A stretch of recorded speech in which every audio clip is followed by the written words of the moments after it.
आज हम हार्ट के बारे में बात करेंगे। हार्ट की बीमारियों के बारे में बात करेंगे। उसमें endocarditis, pericarditis, palpitations, tachycardia, bradycardia. उससे पहले हार्ट क्या है उसके बारे में थोड़ा सा मैं आपको बताऊं और ये कैसे कार्य करता है। हार्ट सीने में बाईं ओर होता है। बाईं ओर ये पसली की तीसरी रिब के नीचे और स्तन से 1-1.5 इंच नीचे, और दाहिनी ओर सीने में स्टर्नम की तरफ बीच में उस सीमा के अंदर ये होता है। इसका आकार बहुत कुछ अमरूद का नाशपाती की तरह होता है। हार्ट का जो बेस है निम्न भागों में बाएं स्तन के 1-1.5 इंच नीचे धक धक करता है। उस स्थान को एपेक्स कहते हैं। हार्ट के अंदर 4 कमरे, जिसे चैम्बर्स कहते हैं, होते हैं। ठीक जैसे ऊपर 2 और नीचे 2 कमरे होते हैं। ये 2 तला मकान की तरह होता है। जो दाहिना कमरा है उसे राइट ऑरिकल्स कहते हैं और बाएं कमरे को लेफ्ट ऑरिकल, और नीचे वाले दाहिने तरफ वाले को राइट वेंट्रिकल और बाएं कमरे को लेफ्ट वेंट्रिकल कहते हैं। ऊपर और नीचे 2 नलियां इसको जोड़ती हैं, superior vena cava, inferior vena cava. शरीर के भीतर दूषित रक्त पहले हार्ट के दाहिने कोष्ठ की तरफ प्रवेश करता है। प्रवेश के समय दाहिना जो राइट ऑरिकल है वह फैल जाता है, और उसी समय फिर से वह रक्त बाहर निकाल देने के लिए ऑरिकल संकुचित होता है। इससे दूषित रक्त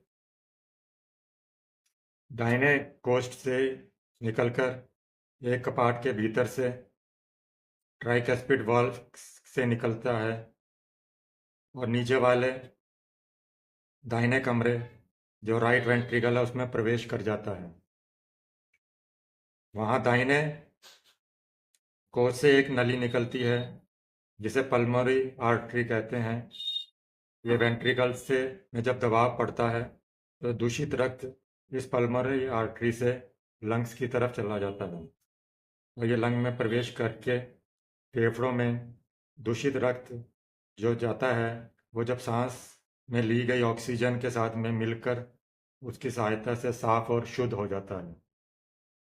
सीने के दोनों तरफ दोनों फेफड़ों में 2-2 के हिसाब से 4 नलियां हैं जिसे पल्मोनरी वेन्स कहते हैं। इन चारों वेन्स की शिराओं के भीतर वह साफ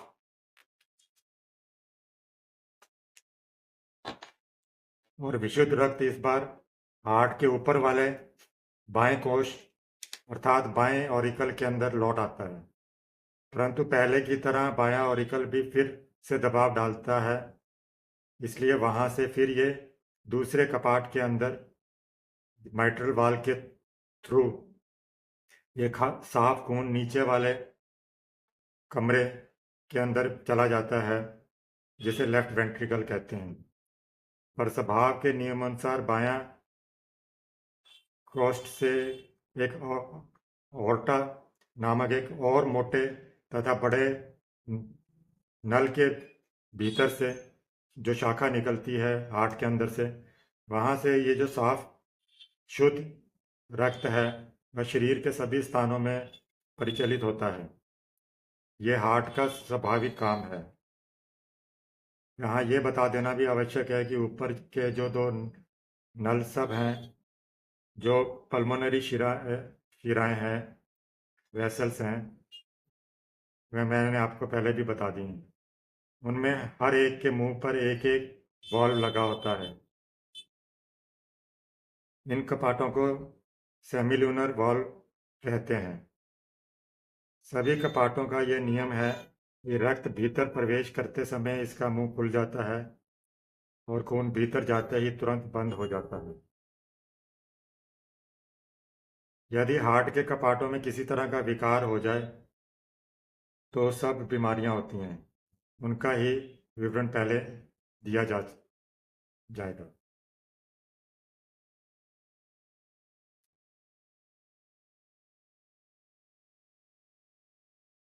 वाल्व की बीमारियां, जिसे डायलिटेशन और हाइपरट्रॉफी ऑफ हार्ट भी कहते हैं, इस बीमारी में साधारणतः एक कारण जो हार्ट का चैम्बर्स हैं से अन्य कमरे की तरफ जब जो वाल्व होता है उसके अंदर स्टेनोसिस हो जाता है ओपनिंग के अंदर, तो यह प्रॉब्लम होती है। इस प्रकोष्ठ का सब खून बाहर नहीं निकल पाता है, कुछ भीतर ही रह जाता है और हार्ट का डायलिटेशन हो जाता है। दूसरा चरण, अगर बीमारी की वजह से कपाट पूरी तरह बंद नहीं होता है और खून बाहर निकल कर भी कुछ वापस उसी कोष्ठ के अंदर चैम्बर के अंदर चले जाता है, रिगर्जिटेशन होता है, तो भीतर अधिक रक्त रह जाता है। इससे हार्ट का डायलिटेशन हो जाता है। ऊपर बताए गए किसी भी कारण से अगर हार्ट के अंदर ज़्यादा रक्त इकट्ठा हो जाता है तो दिनों दिन थोड़ा थोड़ा हार्ट के चैम्बर्स का जो आकार है वो बड़ा होता जाता है और इसे डायलिटेशन ऑफ हार्ट कहते हैं। डायलिटेशन ऑफ हार्ट से किस तरह रक्त के दौरान होता है और कैसे शरीर के सब स्थानों में पहुंचता है। डायलिटेशन हो जाने पर मसल्स ऑफ जो हार्ट है उसके भीतर का जो खून है वह बाहर निकल देने के लिए पहले पीक की अपेक्षा और भी जोर से फैलती है और संकुचित होती है। ज़्यादा ताकत लगाने से हार्ट के अंदर धीरे धीरे मोटी थिक बड़ी होती जाती है और इसे हाइपरट्रॉफी ऑफ हार्ट कहते हैं।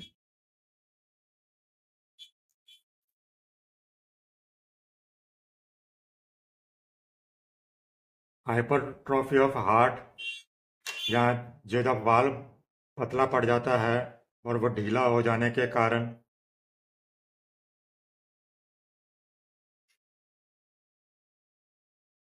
जब उसके अंदर हार्ट के अंदर रक्त ज़्यादा इकट्ठा हो जाता है और हार्ट के भीतर रक्त का सोता बहता रहता है, जो वॉल्व्स हैं वो संकरे पड़ जाने पर सारा खून बाहर नहीं निकल पाता। हार्ट के भीतर का कुछ अंश के अंदर वो रहता है, जब इससे हार्ट के भीतर बहुत ज़्यादा खून इकट्ठा हो जाता है और जो वाल्व हैं वो ढीले हो जाते हैं और खून बाहर रिसने लगता है या निकल जाता है और निकलने पर भी लौटकर उसी में वापस आ जाता है। उसी तरह हार्ट के भीतर खून का एक सोता भी बहता रहता है। उस समय हार्ट की पेशियां अपने तरफ से जोर से कॉन्ट्रैक्शन होता है, फिर डायलेट होती हैं और खून को बाहर निकालने की कोशिश करती हैं। उसे वो इस कमी को दूर करने के लिए कंपनसेशन करती हैं और इस खून के दौरान सर्कुलेशन कुछ ज़्यादा हानि नहीं पहुंचा पाता है। पर हार्ट की ये पेशी इस प्रकार ज़्यादा कार्य करने पर कुछ दिनों कुछ दिनों तक ही ये कार्य कर सकती है और वह फिर नॉर्मल भाषा में कहते हैं कि थक जाती है या कमज़ोर हो जाती है। तब शरीर के खून में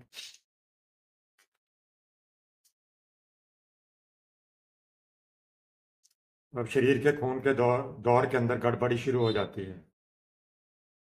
इसे फेलियर ऑफ कंपनसेशन कहते हैं और वेल्वुलर हार्ट डिजीज कहा जाता है। यदि आप लोग किसी रोगी की परीक्षा करें और उसके हाइपरट्रॉफी ऑफ द हार्ट के बारे में अगर आपको पता लगे तो ये रोगी के लिए अच्छा है। जब तक हाइपरट्रॉफी ऑफ हार्ट रहेगी, अर्थात हार्ट की वृद्धि होती रहेगी, जब तक खून के दौरान या किसी तरह की गड़बड़ी नहीं होगी। इसके अलावा ऊपर बताए कारण के अलावा जैसे नशा करने वाले या जो बहुत अधिक परिश्रम करते हैं, जिन्हें बार बार हथौड़ी, कुंदाल, आरे का काम करना पड़ता है, नाव खेने वाले मलाह हैं, उन्हें हाइपरट्रॉफी हो जाती है। बहुत ज़्यादा चाय पीने वाले, कॉफ़ी पीने वाले, बहुत ज़्यादा जिनके नर्वस सिस्टम के अंदर प्रॉब्लम हो, वात हो, पेशाब के अंदर एल्ब्यूमिन आता हो, उन व्यक्तियों को भी हार्ट ऑफ हाइपरट्रॉफी हो जाती है। ऊपर बताए गए कारणों से माइट्रल वाल्व की बीमारी, जिसमें कपाट संकरा या ढीला हो जाता है, अगर बाएं साइड का हो तो ज़्यादा रक्त इकट्ठा होकर हार्ट डायलेटेड हो जाता है और पल्मोनरी सर्कुलेशन, फेफड़ों के अंदर जो जाता है उसमें बाधा आनी शुरू हो जाती है। पल्मोनरी आर्टरी के अंदर अधिक रक्त हो जाता है, कंजेशन शुरू हो जाता है, फेफड़ों में नियमित रूप से खून की सफाई नहीं हो पाती, लंग्स की जो धमनियां हैं उनमें खून की अधिकता के कारण ये वेन्स फट भी सकती हैं और मुंह से खून आ जाएगा। खांसी के साथ खून भी आ सकता है, कष्टकर खांसी होती है, सांस लेने में भी कष्ट होता है। माइट्रल वाल्व की बीमारी के अंदर हार्ट कमज़ोर हो जाने पर इस तरह के लक्षण होते हैं।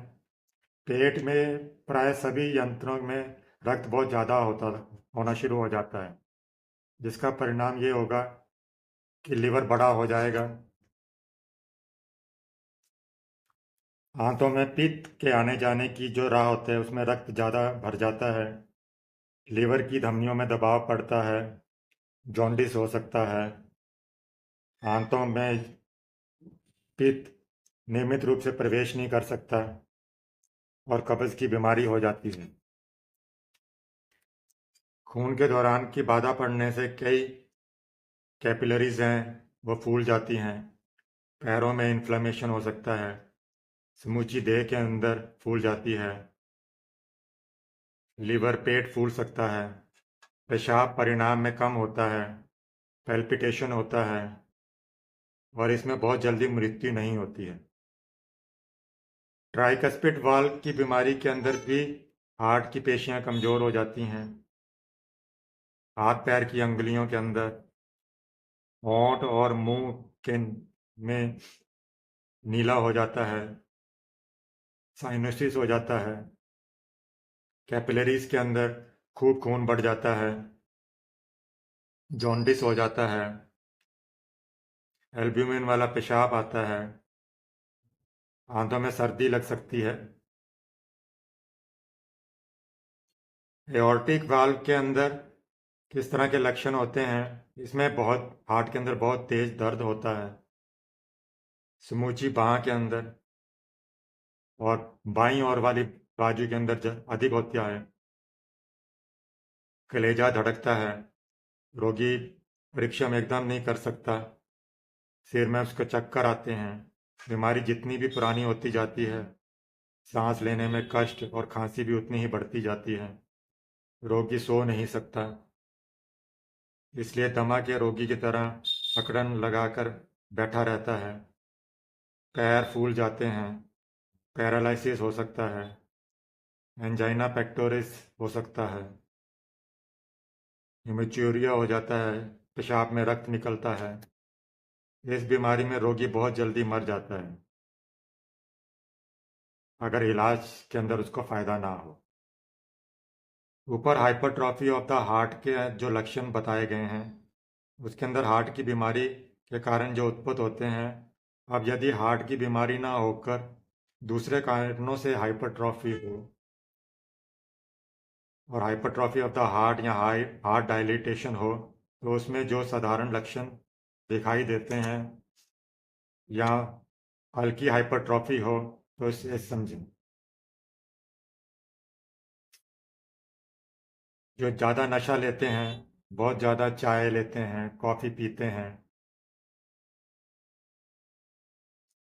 जिनके नर्वस सिस्टम का परिचालन अधिक अच्छा नहीं हो, जो कुश्तीबाज हों, जो अपनी समाई के बाहर का परिश्रम करते हों, अपनी हद से ज़्यादा का परिश्रम करते हों, उनके हार्ट के अंदर जो प्रॉब्लम शुरू होती है, या इसके अलावा बहुत ज़्यादा फास्टिंग करते हों, जिनमें रक्तस्राव होता हो, सेप्टिक फीवर के कारण भी ये हो सकता है, टाइफाइड, इन्फ्लुएंजा, ट्यूबरकुलोसिस, एंडोकार्डाइटिस, इनके अंदर भी झिल्ली के अंदर ये प्रॉब्लम शुरू हो जाती है। पेरिकार्डाइटिस के कारण भी ये होता है।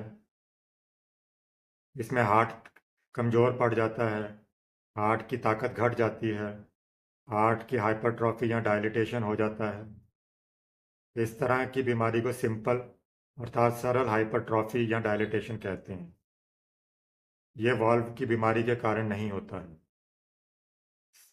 जो सिंपल हाइपरट्रॉफी या डायलिटेशन है, उनके जो लक्षण हैं, उसके अंदर कलेजा धड़कता है और इतने जोर से और अधिक होता है कि रोगी सो नहीं सकता। एकाएक नींद खुल जाती है और उठकर बैठ जाता है। थोड़ा सा भी कार्य करने पर वो हाँफने लगता है। हार्ट के ऊपर दर्द होता है, दबाने पर तकलीफ होती है, सांस लेने में भी तकलीफ होती है। नाड़ी की गति बहुत तेज होती है पर दबी हुई होती है। जब उठता है तो आंखों के आगे अंधेरा भी छा जाता है, सिर में चक्कर आते हैं, कानों में भी सौ सौ की भौं भौं की आवाज़ सुनाई देती है। इसके पाथ्य और चिकित्सा के बारे में मैं आपको बताऊं कि पौष्टिक और सहज पचने वाली चीज़ें खिलानी चाहिए।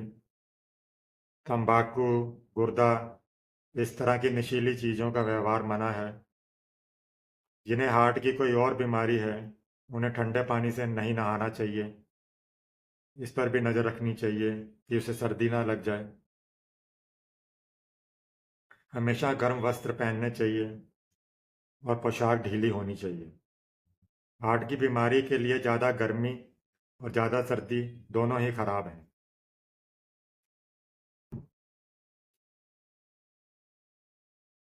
शाम सवेरे खुले मैदान में घूमना चाहिए, पर धीरे धीरे। ज़्यादा परिश्रम नहीं करना चाहिए, ज़्यादा मानसिक परिश्रम नहीं करना चाहिए जिसमें ज़्यादा दिमाग लगाना पड़े या एंजाइटी हो। ऐसा कोई भी तरह की चिंता नहीं करनी चाहिए और विचार मन में ना आए, इसके लिए मेडिटेशन करना चाहिए। स्त्रियों को पुरुषों के साथ में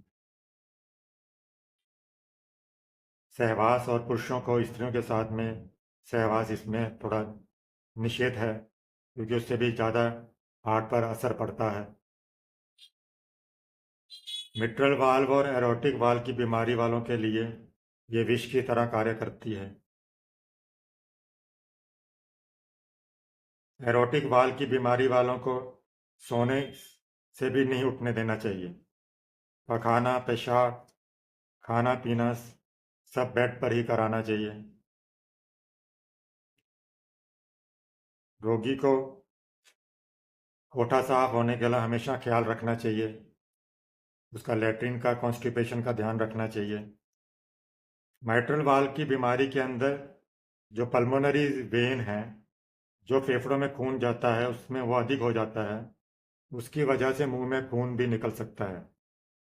इस तरह रक्त निकलने पर फायदे के अलावा की जगह हानि तो नहीं होती, लेकिन कंजेशन थोड़ा सा घट जाता है। इस अवस्था में रोगी एकदम विश्राम करने देना चाहिए। एकाएक रक्त बंद हो जाने की कोई चेष्टा नहीं करनी चाहिए। सिंपल हाइपरट्रॉफी या सिंपल हार्ट डायलिटेशन के रोगी को मेहनत करने से रोकना चाहिए। पाथ्य पर भी विशेष ध्यान रखना चाहिए। मांस, मछली, गरम मसालों का व्यवहार कम करना चाहिए। आलू, परवल, बैंगन, गूलर, कच्चा केला, साग सब्जियां इत्यादि, छेने का पानी, बेदाना, अंगूर का रस अधिक मात्रा में देना चाहिए। चाय, कॉफ़ी, शराब, नशीले पदार्थ एकदम त्याग देने चाहिए।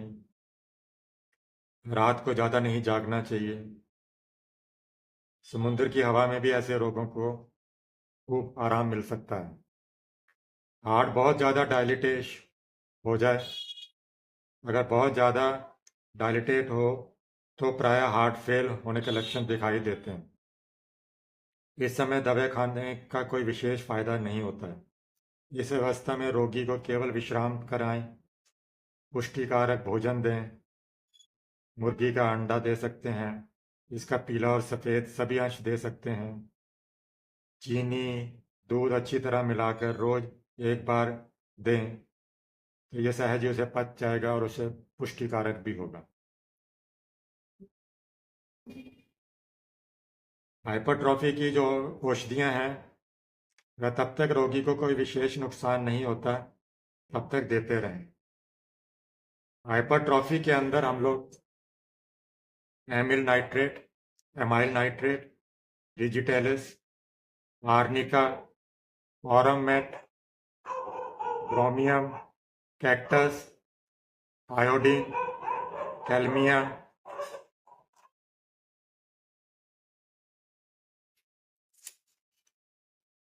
लेक्केसिस, lycopodium, natrum mur, plumbum, rhus tox, veratrum viride और कैक्टस दे सकते हैं।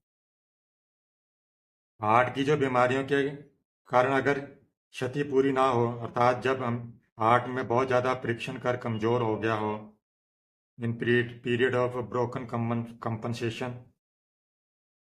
तो रोगी के जीवन संशय में जो पड़ जाता है, उस समय कुछ अलग तरह की बीमारियां हैं।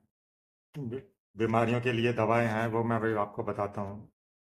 इसमें डिजिटेलिस हम दे सकते हैं, ये 6 पोटेंसी में, 30 पोटेंसी में। इसमें हार्ट की बीमारी के लिए ये एक बहुत ही अच्छा टॉनिक है और बल कारक भी है, जो हार्ट को पुष्टिकारक भी होता है। इसके द्वारा जोड़ का कलेजा धड़कना घट जाता है, हार्ट का जो संकोचन वाली शक्ति है वो बढ़ जाती है, रक्त के दौरान ताकत बढ़ती है। अगर शरीर में खून का दौरान बाधा पड़ती है, खासकर माइट्रल वाल्व है, तो उसमें भी आराम आता है। इरेगुलर बीट्स के अंदर भी आराम आता है। हार्ट के अंदर जो इन्फ्लामेशन होता है उसके अंदर भी बहुत ज़्यादा असर करती है। डिजिटेलिस मदर टिंचर की 10 बूंदें आधा औंस डिस्टिल वाटर के अंदर मिला लें।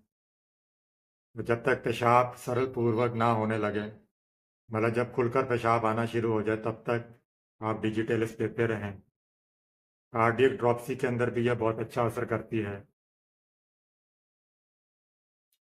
तो 2-3 दिनों का प्रयोग लगातार कर सकते हैं, और जब पेशाब नॉर्मल हो जाए या ड्रॉपसी थोड़ी कमज़ोर हो जाए कार्डियक की, तो इसकी दवा को धीरे धीरे कम करते जाएं। अगर 24 घंटों के अंदर पेशाब की मात्रा बढ़ जाती है तो समझना होगा कि औषधि ने अपना कार्य करना शुरू कर दिया है। डिजिटेलिस का प्रयोग एकदम बंद कर देना चाहिए। हार्ट के अंदर जो ड्रॉपसी है वो अगर ठीक नहीं हो रही तो 2-3 बूंद की मात्रा में 3-4 घंटों के अंतर पर भी इसे देते हैं तो हार्ट की मसल्स को ये स्ट्रेंथ देती है।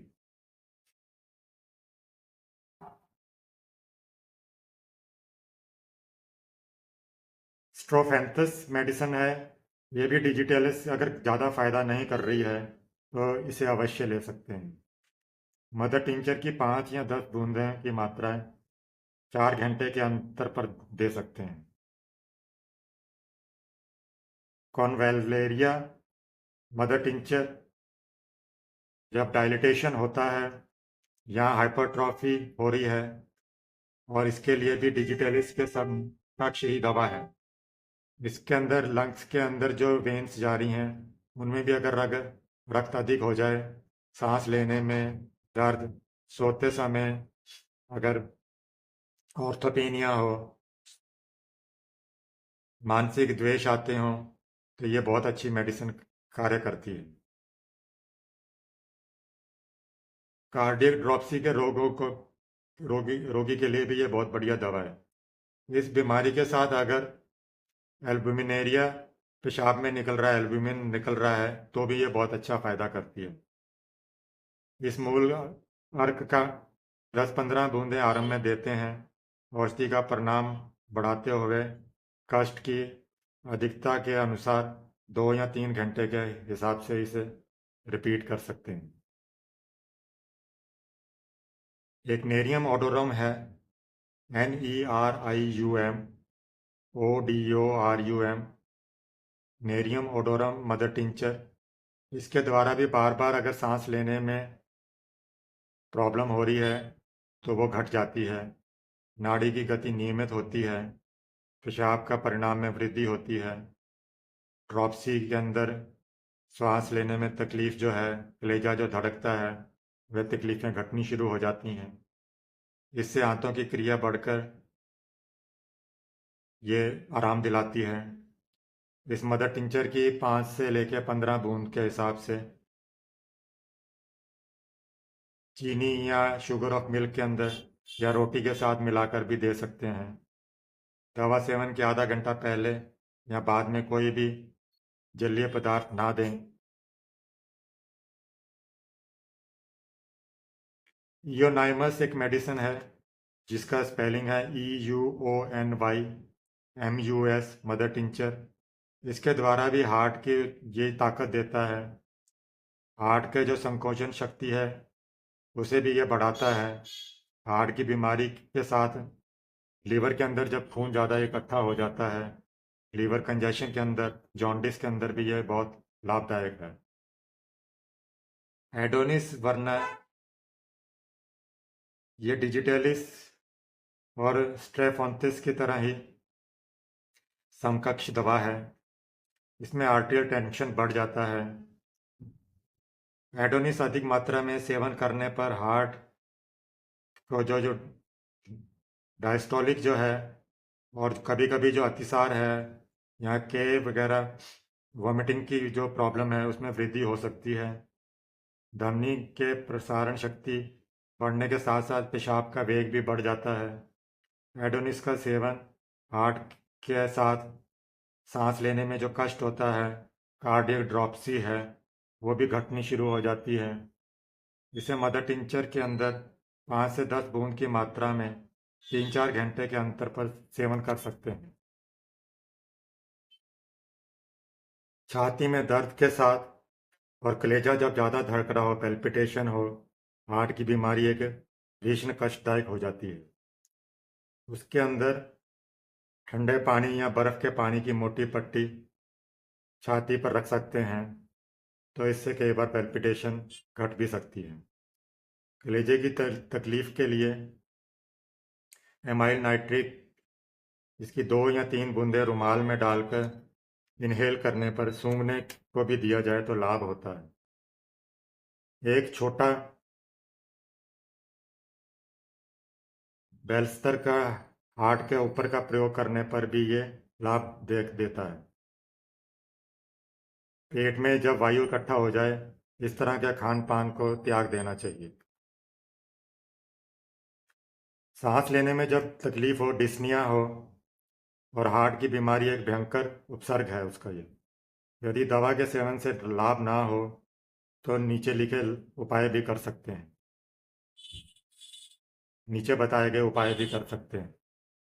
बहुत अधिक श्वास की तकलीफ के कारण अगर रोगी बहुत ज़्यादा बेचैन हो तो मॉर्फिया का प्रयोग करने में किसी चिकित्सक की सलाह ले सकते हैं।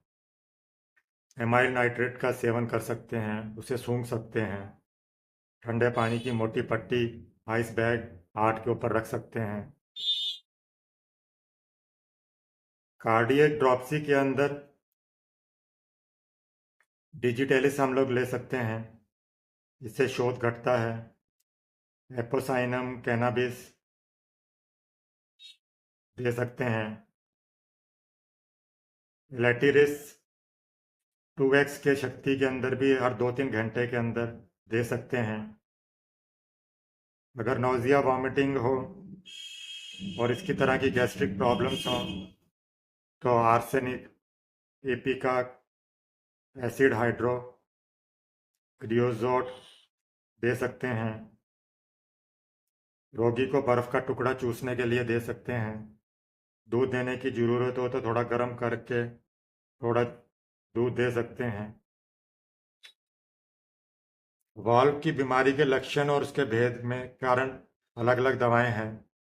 जैसे एमाइल नाइट्रेट है 6x, हार्ट के भीतर मानो चिड़िया फड़फड़ा रही हो। उसके साथ ही गले की जो धमनी है कैरोटिड आर्टरी है, उसमें भी भयानक थ्रोबिंग होती हो। हार्ट की जगह पर बहुत ज़्यादा कंजेशन हो, बहुत ज़्यादा संकोचन हो, रोगी को बेचैनी दिखाई दे, चेहरे का रंग खून लाल हो, रोगी हमेशा ही हवा चाहता हो, हार्ट के चारों ओर हमेशा ही तकलीफ मालूम होती हो, उसकी वजह से कलेजा धड़कता हो, तो एमाइल नाइट्रेट 6x इंटरनल देते हैं और उसके साथ में सूंघने के लिए उसकी मदर टिंचर भी दे सकते हैं। आर्सेनिक 30-200 पोटेंसी में दे सकते हैं। हार्ट की जब क्षीण हो जाए, उसके अंदर ओडिमा हो, ड्रॉप्सी हो, तो इसका प्रयोग कर सकते हैं। हार्ट में बहुत ज़्यादा दबाव मालूम होता हो, सांस लेने में तकलीफ हो, हार्ट के चारों तरफ मानो कस कर बांध दिया हो, उसके साथ बेचैनी हो, हार्ट में कंपाहट हो, थोड़े से कार्य करने पर भी कलेजा धड़कने लगता हो, तो आर्सेनिक दें। ऐसा फिटिडा 30 के अंदर देते हैं जब पेट के अंदर फूला हुआ हो, स्त्रियों के अंदर हिस्ट्रिया की बीमारी हो, तो ये बहुत ज़्यादा लाभदायक है। हार्ट के अंदर जब खूब कमज़ोर हो जाए और ज़ोर ज़ोर से वो धड़क रहा हो, मानो कांप रहा हो, तो बेहोशी की हवा हो, भाव हो, हार्ट के अंदर सुई गड़ने जैसा तेज दर्द हो, सीना वो कसकर पकड़ लेता है, तो ये मेडिसिन दे। कैक्टस 30 जब कलेजे की तेज धड़कन हो, उससे रोगी मानो उसका दम बंद हो जाए, ठंडा पसीना आता हो, हार्ट के अंदर संकोचन के भाव हो, ऐसा मालूम हो तो हो मानो उससे हार्ट बंद हो जाए और फिर वो थोड़ा सा धड़कन उसमें शुरू हो जाए, ऐसा मानो कि कोई कड़ा पदार्थ हार्ट के ऊपर रखा हुआ हो, छाती को बांध कर रखा गया हो, इसकी वजह से सांस लेने में तकलीफ हो, तो कैक्टस कैक्टस दें। डिजिटलिस 30 के अंदर जब हार्ट क्षीण हो जाता है, नाड़ी कमज़ोर हो, हार्ट के अंदर मानो ऐसा लगता हो कि जैसे तूफान आ गया हो, हार्ट के अंदर हार्ट की क्रिया अभी बंद हो जाए, रोगी जोर जोर से सांस लेता है, थोड़ा भी हिलने डुलने पर छाती धड़कने लगती है, नाड़ी इसमें क्षीण होती है, तेज चलती है, शरीर ठंडा पड़ता है, चेहरा बदरंग हो सकता है, कार्डियक ड्रॉप्सी हो जाती है, बाईं ओर सीने में कलेजे की धड़कन ज़्यादा होती है। ग्लोनाइन 30 जब हार्ट बीट बहुत ज़्यादा हो, ऐसा मालूम हो कि हार्ट अब फट ही जाएगा, कलेजे की धड़कन बहुत तेज गति से उंगली तक फैल जाए,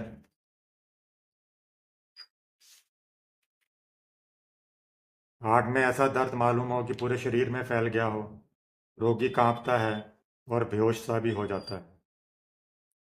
लाइकोपोडियम 200 इसे 30 में भी देते हैं।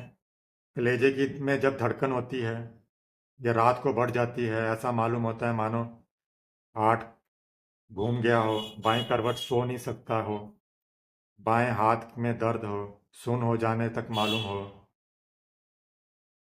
क्रोनिक एओर्टिक एरोटा के अंदर जब इन्फ्लामेशन हो, बीमारी की वजह से अगर सांस लेने की तकलीफ बढ़ जाए, तो ये दे सकते हैं। इसमें हार्ट के अंदर हाइपोट्रॉफी हो जाती है, एंजाइना पेक्टोरिस हो सकता है, उन सब के अंदर लाइकोपोडियम दें। ऑक्जेलिक एसिड के अंदर भी हार्ट के अंदर एक छोटी सी जगह पर किसी स्थान पर सुई गड़ने की तरह का भयानक दर्द होता है, दर्द जरा सा भी हिलने डुलने पर बढ़ जाता है। कलेजे की धड़कन इन दिनों की अपेक्षा रात में लेटने से बहुत ज़्यादा बढ़ जाती है। पीठ मानो सुन्न सी हो जाती है। कलेजा बहुत ज़्यादा धड़कने लगता है। सांस लेने में कष्ट होता है।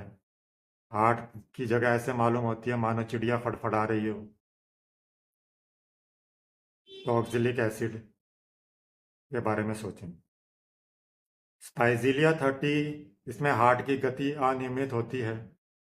जोर से संपादन होता है।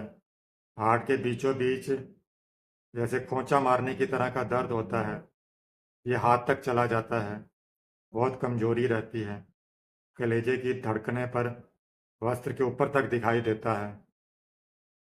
टबैकम 30, ये डायलिटेशन के अंदर ऐसा मालूम होता है कि हार्ट बहुत ज़्यादा कमज़ोर हो गया हो।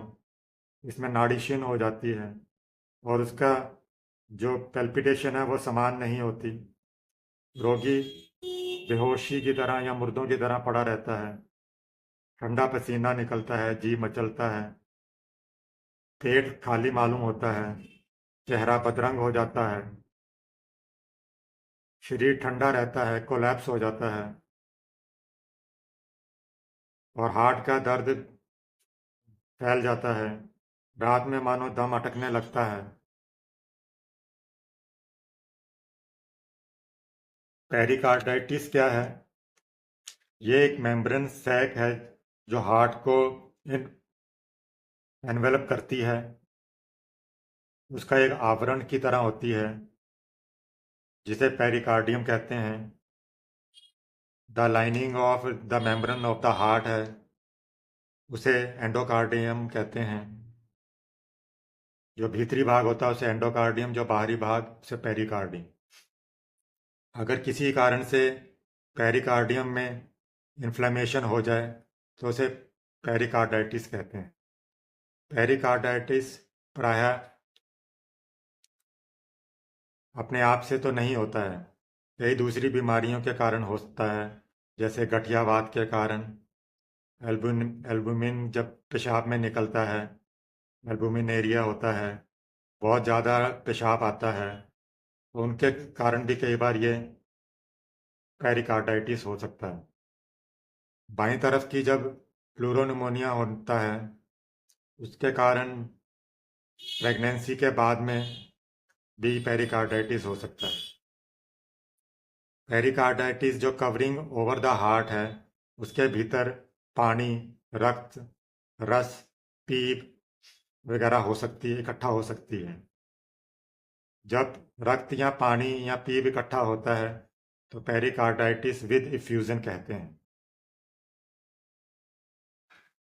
जब केवल फाइब्रिन उसमें रहते हैं, जैसे रक्त में कीरी या तांत की तरह के रेशेदार जो पदार्थ होता है, वो जब इकट्ठा होना शुरू हो जाते हैं तो इसे ड्राई फॉर्म ऑफ पेरिकार्डाइटिस कहते हैं। जब मनुष्य स्वस्थ होता है तो हार्ट और पेरिकार्डाइटिस अलग अलग रहते हैं। और अगर पेरिकार्डियम में जब इन्फ्लेमेशन होता है तो कभी कभी ये हार्ट के साथ में सट जाती है। और यदि ऐसा होता है तो इसे एडेसिव फॉर्म ऑफ पेरिकार्डाइटिस कहते हैं। इसकी परीक्षा किस तरह से की जा सकती है? नाड़ी की गति तेज होती है, कलेजा धड़कता है। ऑस्कल्टेशन के अंदर ऐसा लगता है कि जैसे जब तक पानी नहीं इकट्ठा हो जाता तब तक फ्रिक्शन साउंड रहती है। और हार्ट के अंदर लब डब की आवाज़ जो है फ्रिक्शन साउंड के ऊपर सुना जाता है। ये फ्रिक्शन साउंड दाहिने तरफ और बेस की तरफ पाया जाता है। परकशन के द्वारा भी हम लोग इसे पता कर सकते हैं। जब पानी या पीप वगैरह ज़्यादा हो जाए तो डल साउंड आती है। पेरिकार्डाइटिस के साधारण लक्षण हैं कि इसमें हार्ट के ऊपर बहुत तेज दर्द होता है। दर्द सीने से बाएं हाथ की तरफ चला जाता है। हार्ट के ऊपर का जो हिस्सा है उसमें भयानक कष्ट होता है। श्वास लेने में और छोड़ने में परेशानी होती है। पानी इकट्ठा हो जाने पर और ज़्यादा होती है। इसमें नाड़ी का संपादन ठीक नहीं रहता। इसकी चिकित्सा और पाथ्य क्या है? इकट्ठा हुआ पानी या कलेजे का दर्द घटाने के लिए पहले गर्म पोल्टिस जल्दी जल्दी लगानी चाहिए। अगर इससे दर्द ना घटे, 1-1.5 इंच लंबा और 1-1.5 इंच चौड़ा एक छोटा बेल्स्तर हार्ट पर लगाएं। जहाँ तक संभव हो, रोगी को थोड़ा थोड़ा पानी पीने को दें। दूध दें। अगर दूध में पानी रहेगा तो हार्ट में जाकर और इकट्ठा हो सकता है। इसके लिए एकोनाइट 30 ये एक्यूट कंडीशन के अंदर दें। अगर वात के कारण उत्पन्न हुई है पेरिकार्डाइटिस, तो ये बीमारी उसके साथ में अच्छा असर करती है।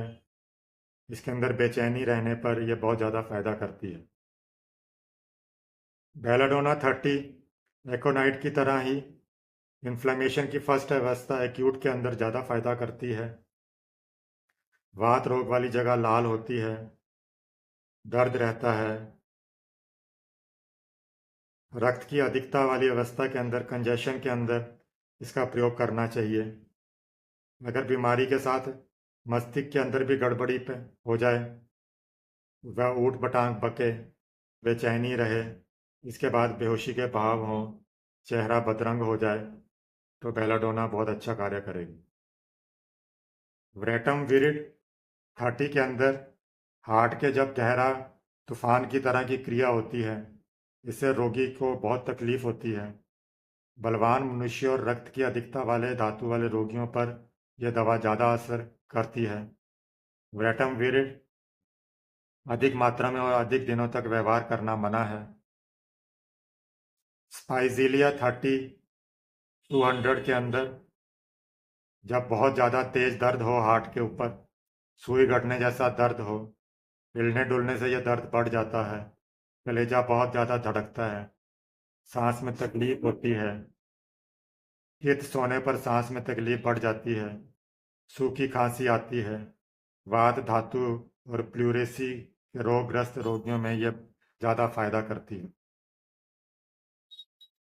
सिमिसिफुगा मेडिसिन 30 के अंदर जो वात रोग के धातु वाले हैं, उनमें यह फायदा करती है। बीमारी एकाएक ही बहुत ही प्रचंड भाव से आक्रमण करती है। इसमें जोर का बुखार तो नहीं रहता और दर्द बहुत ज़्यादा होता है। हार्ट के पास परकशन करने पर डल साउंड सुनाई देती है। हार्ट में दर्द होता है, तकलीफ सब बाईं तरफ हो जाती है और बाएं हाथ तक चली जाती है। सिर के ऊपर के भाग और आंखों के भीतर भी दर्द रहता है। हार्ट के चाल है वो भी अनियमित हो जाती है। ऐसा दर्द ऐंठन और सुई गाड़ने की तरह होता है और एकाएक दर्द पैदा होता है। कैल्मिया 30 200 में लें। ये भी वात रोग के अंदर काम करती है। शरीर में दूसरे स्थान से जब हार्ट के अंदर प्रॉब्लम आती है और धीरे धीरे गर्दन का पिछला भाग, कंधा, हाथ के अंदर जब दर्द होता है, रोग वाली जगह कभी कभी कड़ी सुन्न हो जाती है, पैरालिसिस हो सकता है, हाथ कांपता है। रोगी को अपने हार्ट के अंदर जो तकलीफ महसूस होती है, वो बहुत तेजी से कलेजा धड़कता है। कलेजे की धड़कन बाहर तक दिखाई देती है। यह एकोनाइट और सिमिसिफुगा की सादृश्य दवा है। एस्क्यूलियो ट्यूबरकुलोसा और रेननकुलस के अंदर भी ये बीमारी फायदा करती है। कुछ दवाइयाँ अधिक सिम्टम्स के होने के कारण कभी कभार भी यूज़ होती हैं पेरिकार्डिटिस में, जैसे एपिस है। इस रोग के साथ साधारण शोध होता है, सूजन है, पेशाब कम है, हार्ट के अंदर जख्म की तरह का दर्द हो, चुभन हो, कोलचिकम पहले वात का बहुत तेज दर्द होता हो, उसके बाद में हार्ट पे जब आक्रमण होता है, में थोड़ा बुखार होता है, इसमें चर्म रोग भी हो सकते हैं। पसीने से तर रहता है। नाड़ी क्षीण और तेज रहती है। हार्ट के अंदर तेज दर्द, सांस लेने में कष्ट और कैक्टस की तरह मालूम होता है, मानो हार्ट को लोहे की पट्टी से कसा गया हो, मानो किसी ने हार्ट पर दबाव डाल रखा हो या फिर थोड़ी देर बाद उसे छोड़ता हो। ऐसे लक्षणों के अंदर कोल्चिकम दे सकते हैं।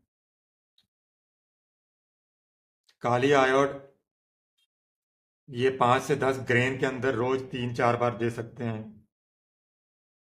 लगातार सांस के अंदर जो कष्ट बना रहता है, साबुन के फैन की तरह का जो बलगम होता है वो निकलता है इसमें, उसमें आराम आता है। डिजिटलिस या के साथ में इसे व्यवहार कर सकते हैं। कैक्टस के अंदर भी, हार्ट के अंदर जब प्रॉब्लम हो तो ये बहुत अच्छी दवा है। सल्फर के अंदर हार्ट का ड्रॉपसी आरोग्य जब हो जाती है, उसके कारण भी जब परिणाम पाया जाता है, उसके बाद में भी अगर सिम्टम्स रहते हैं तो उस बीमारी की पुरानी अवस्था के अंदर ये ज़्यादा फायदा करती है।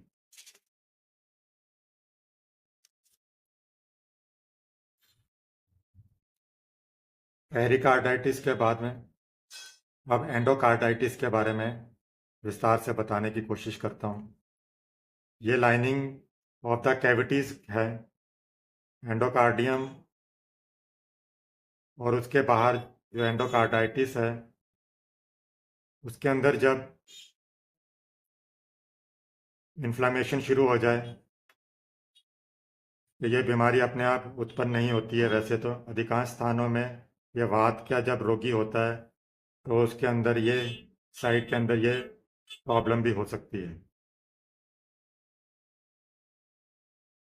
निमोनिया के बाद में, ट्यूबरकुलोसिस के बाद में, टॉन्सिलाइटिस के बाद में,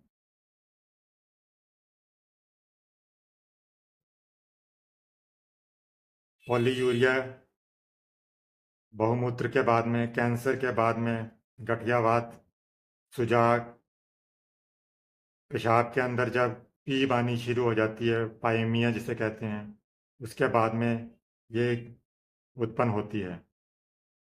एंडोकार्डाइटिस के अंदर हार्ट के भीतर वाला जो आवरण होता है और जो वाल्व होते हैं उसके ऊपर जो कवर ऑफ वाल्व होता है, छोटे छोटे मांस की तरह एक तरह से वेजिटेशन या वार्टी वेजिटेशन ऑफ द वाल्व्स पैदा होना शुरू हो जाते हैं।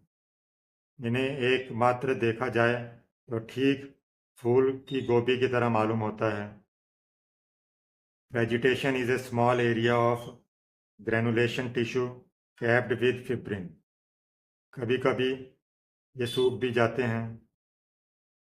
सूख जाने पर हार्ट के मुंह पर एक मस्से की तरह बनकर अटके रहते हैं। ये वेजिटेशन कभी कभी फट जाते हैं और खून में मिल जाता है।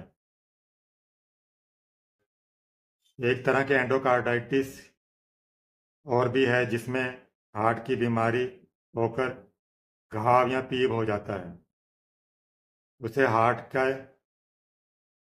छेद हो जाते हैं और घाव के कारण जो पॉइजन है वो शरीर में फैल जाता है और फोड़े की तरह मिलियरी एब्सेस से उत्पन्न हो जाते हैं और वो पकते हैं।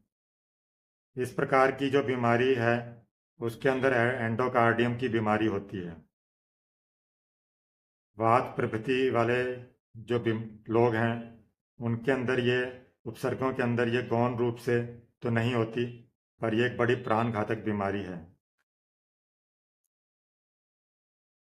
इसे अल्सरेटिव एंडोकार्डाइटिस भी कहते हैं।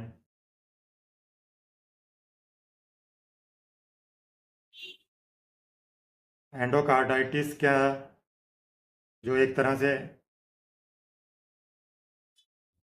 वात और अन्य तरह की बीमारियों के साथ अगर ये होती है तो कोई विशेष लक्षण तो नहीं ज़्यादा प्रकट होते, पर इसके अंदर रिजिडिटी ऑफ हार्ट सेक्शन है विद सम इरेगुलरिटीज होती हैं। बुखार बढ़ जाता है, सांस लेने में कष्ट होता है, कभी कभी हार्ट के अंदर दर्द भी होता है। एंडोकार्डाइटिस का के बारे में फिर सोचना चाहिए। वात या किसी अन्य बीमारी के साथ में जो एंडोकार्डाइटिस होता है और वह पुराना हो जाए और ज़रा कष्ट दे तो प्राण नहीं लेता है, परंतु एंडोकार्डाइटिस जब स्वयं प्रकट होता है तो उस समय ये कई बार प्राण घातक हो सकता है। अगर बीमारी कठिन रूप धारण कर ले, हार्ट भारी रहता हो, उस पर दबाव मालूम होता है, रोगी को हमेशा चित्त पड़े रहने देना चाहिए। और वह चित्त पड़ा रहता है, रोगी बहुत ही बेचैन होता है, उसे बुखार होता है, नाड़ी कमजोर होती है, रुक रुक कर चलती है, बारीक होती है, बहुत ज़्यादा सांस में प्रॉब्लम होती है, पसीना आता है, मूर्छा हो सकती है। इसको सीने पर जब हाथ रखते हैं तो कलेजे की धड़कन तेज होती है। ऑस्कल्टेशन के अंदर ट्राइकस्पिड वॉल के अंदर ये अगर प्रॉब्लम नज़र आ रही हो तो समझना चाहिए कि माइट्रल वाल्व के अंदर भी ये बीमारी हो सकती है। एंडोकार्डाइटिस के अंदर जांते की चलने की तरह की आवाज़ें सुनाई देती हैं। पीठ में, एक आंख में भी ये सुनती है। पेरिकार्डाइटिस में जैसे रोग वाली जगह पर केवल फ्रिक्शन साउंड होता है, पर यहाँ पे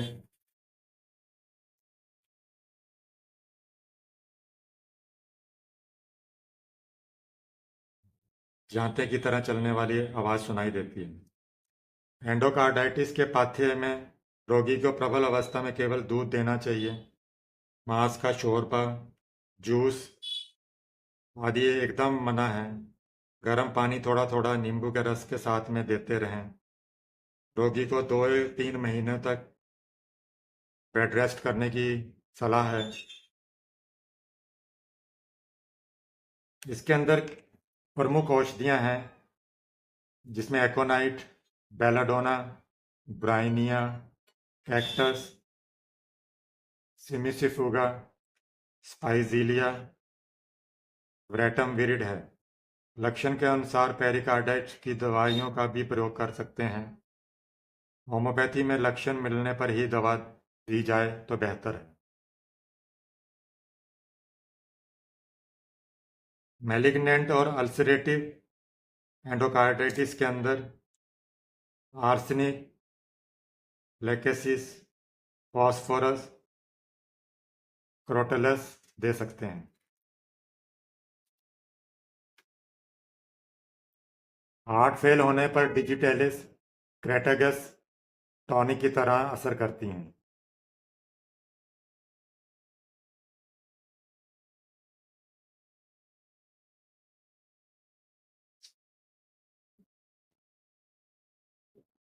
एंडोकार्डाइटिस के अंदर अन्य दवाएं हैं, जैसे aconite, ammonium carb, apocynum, arnica, arsenic, arsenic iod, aurum, camphor, carbo animal, carbo veg, causticum, cimicifuga, coffea, crocus, crotalus, digitalis, gelsemium, glonium, glonoine, आइबेरिस,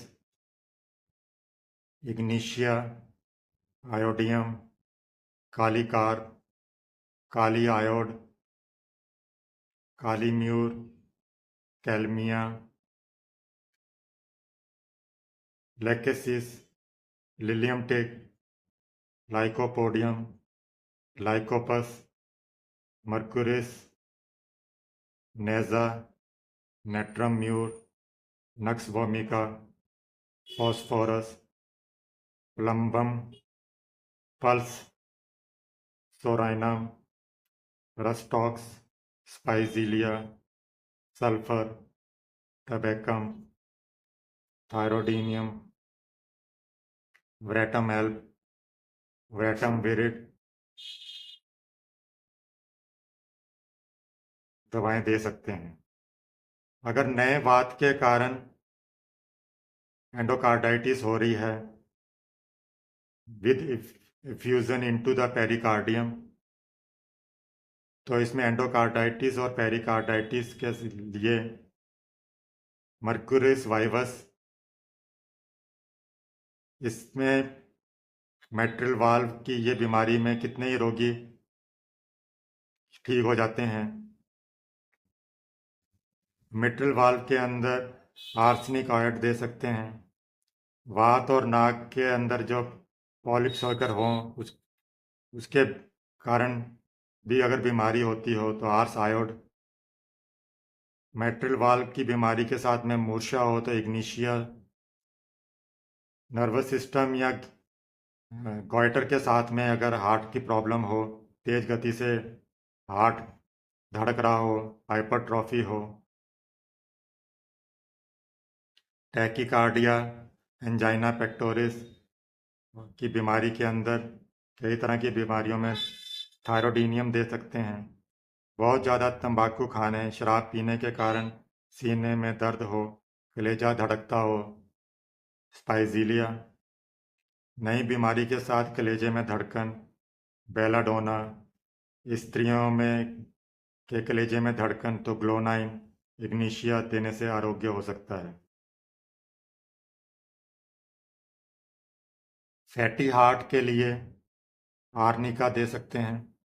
Aurum में कॉफिया, उप्रम, फॉस्फोरस आदि देने से फैटी हार्ट डिजीज ऑफ के अंदर भी ये कार्य करती है।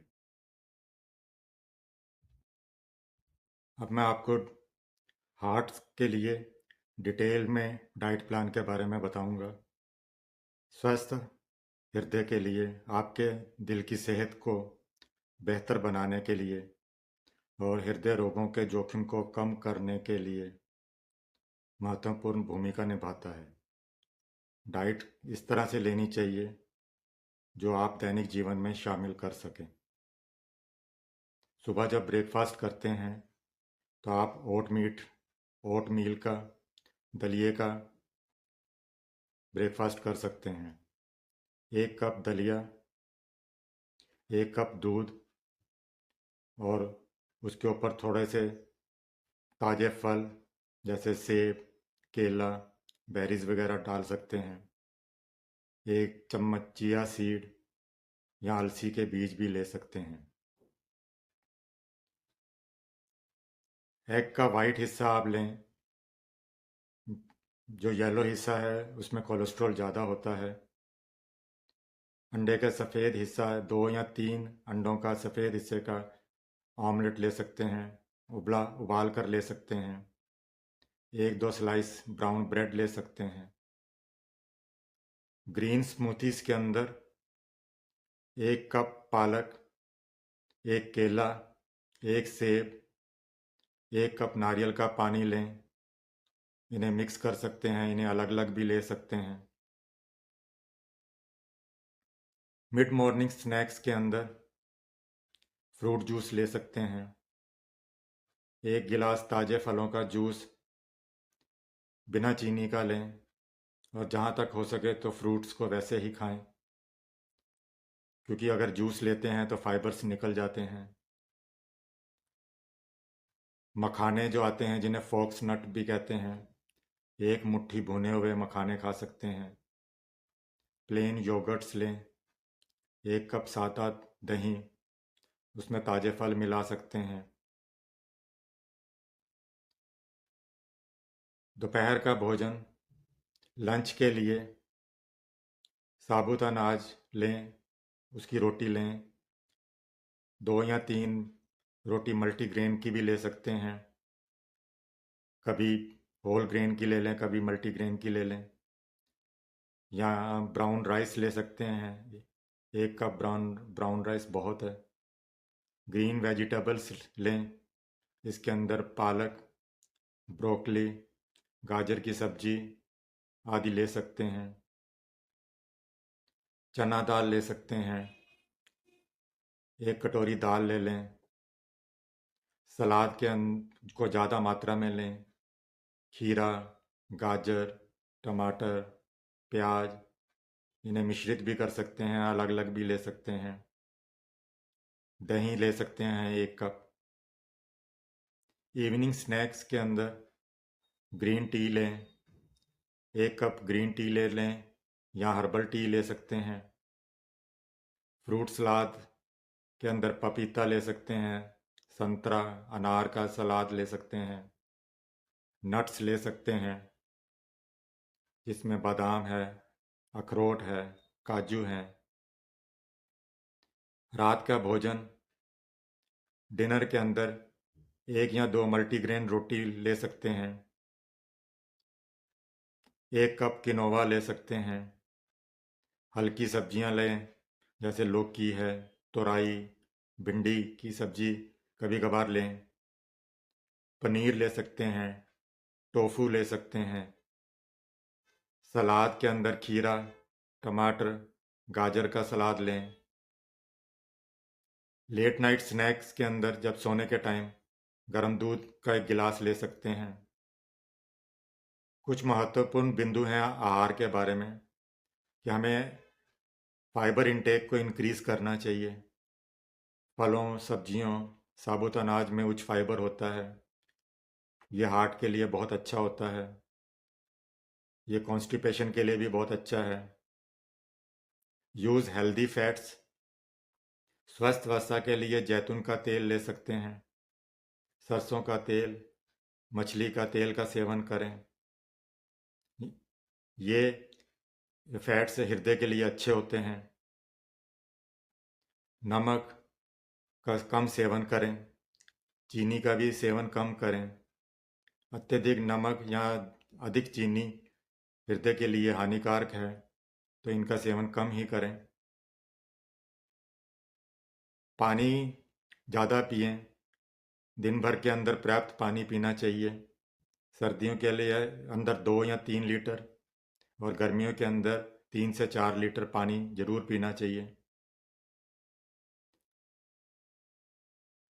Processed food, fried food, junk food और बहुत ज़्यादा तेल वाले भोजन से परहेज करना चाहिए। प्रोटीन को बैलेंस के अंदर लेना चाहिए। इसमें दाल है, चना है, सोयाबीन, पनीर, टोफू से प्रोटीन प्राप्त करें। मीट के अंदर लाल मीट लेना मना है। चिकन कभी कभार ले सकते हैं। और मछली बहुत अच्छी है हार्ट के लिए।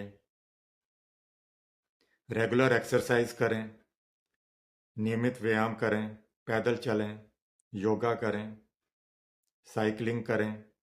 ये हृदय की गति को नियंत्रित करती है, उसे शक्ति देती है। स्मोकिंग को अवॉइड करें, अल्कोहल को अवॉइड करें। ये हृदय के लिए बहुत हानिकारक है। मेंटल स्ट्रेस को रिड्यूस करें। मानसिक तनाव कम होगा तो हृदय भी अपनी नॉर्मल गति के अंदर धड़कता है। और एंजाइटीज़ के अंदर, भय के अंदर, दुख के अंदर हार्ट बीट्स बहुत ज़्यादा बढ़ जाती है। यह हानिकारक है, तो स्ट्रेस कम लें। इस प्रकार आहार को योजना बनाकर आप अलग अलग तरह से वैरायटीज़ को चेंज कर सकते हैं और स्वस्थ जीवन शैली को बनाए रखकर आप अपने हृदय को, सेहत को बेहतर बनाएं। हृदय रोग के जोखिम को आप कम कर सकते हैं। धन्यवाद।